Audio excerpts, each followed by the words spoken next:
Russia has absolutely everything it needs. It doesn't need anything from anybody else. China is exactly the same, excepting one thing. China doesn't have the raw inputs. However, the Pacific region does. And the difference is that China is willing to pay a fair market price if it has to, right? So Yes, sir. when you have a dynamic internal market, you are creating enough capital, real capital, asset-backed revenue, real revenue-based, non-financialized capital that you can finance yourself. And then you don't need the foreign banks, and you don't need the foreign capital, and you don't have to pay for the VIG on debt.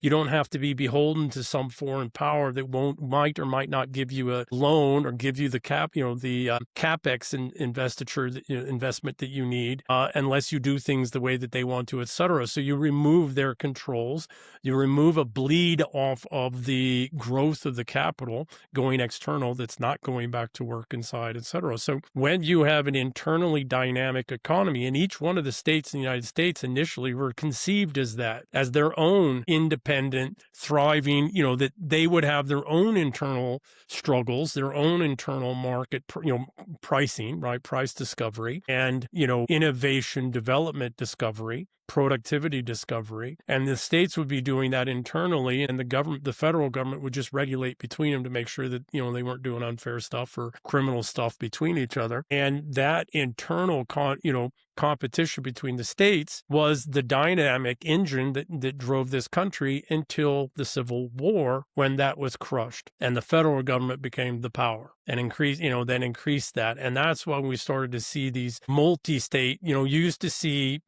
oligarchs within a state, right? Like the wealthiest old family, et cetera, in the state. But after the Civil War, you started to see oligarchs that were oligarchs across a whole lot of states, or all the states, or even not just the states, but across the globe, right? So when you have, think Mandelbrot, the fractal mathematics, Mandelbrot sets, what was supposed to happen is you're supposed to have dynamic internal price discovery, productivity discovery, production discovery in communities, in states, and then intra, and then inter, and then the sum of that dynamism and healthiness, working all of itself out in complexity. If there was excess, or there was, in terms of excess capital, excess productivity, or excess need in terms of capital or inputs, et cetera, then we would look abroad, outside the state first, and then outside the country. But all of that increasingly was done away with. And I've been but hearing some rather interesting things here just recently about the Civil War that really puts it in a different context for me, really puts it in a fundamental different context.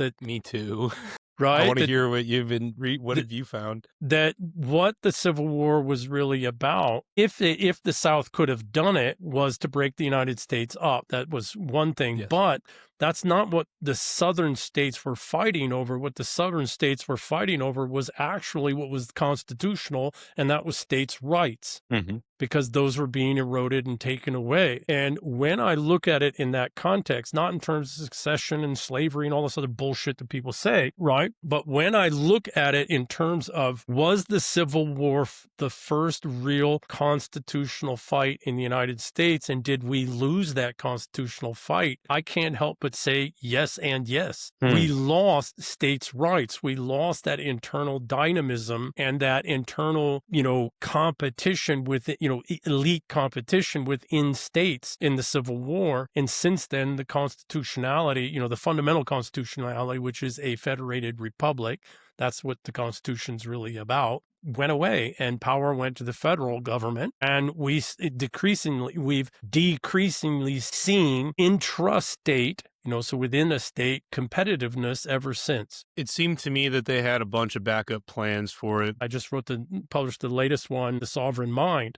What our ancestors built is absolutely extraordinary, all the way back over 1,200 years. And the reason it works in the English world, right, the English-speaking world, what we call the Anglosphere, but what works in the Anglo world is that we've gone through upheavals before, numerous upheavals, but we've never gone to revolution. And Americans say the American Revolution. We didn't have a revolution. We had a restoration. Read the Founding Fathers' works in their own words. They were restoring. They were not revolting. They were not revolution. They were restoring what had been adjudicated by our people for 800 years at that point. 800 years. And they say it in their own words, before, during, and after the Civil War that we call the Revolution. They were restoring, and that's what we have to do. So much of what our ancestors developed and built is so incredibly solid. It's not the system.